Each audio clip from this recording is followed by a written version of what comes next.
జంగారెడ్డిగూడెం అటవీ సెక్షన్ అధికారి సొంకర నాగవాసు నాయుడు మరో విజయం సాధించారు. పూణేలో జరిగిన మాస్టర్స్ నేషనల్ రేస్ వాకింగ్ పోటీల్లో వాసు బంగారు పథకం, వెండి పథకం సాధించారు. దీంతో అతనికి ప్రముఖులు అభినందనలు తెలుపుతున్నారు. పూణేలో జరిగిన మాస్టర్స్ నేషనల్ రేస్ వాకింగ్ పోటీల్లో ఓవరాల్ పెర్ఫార్మెన్స్ లో వాసు బంగారు పథకాన్ని కైవసం చేసుకున్నారు. రేస్ వాకింగ్ పోటీల్లో 5 కిలోమీటర్ల విభాగంలో వెండి పథకాన్ని సాధించారు.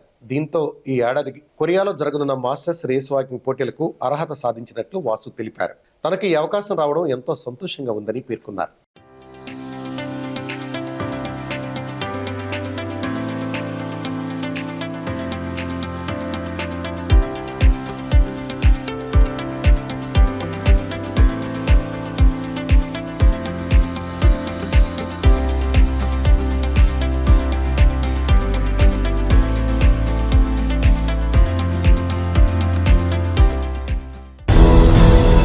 స్నేహబంధం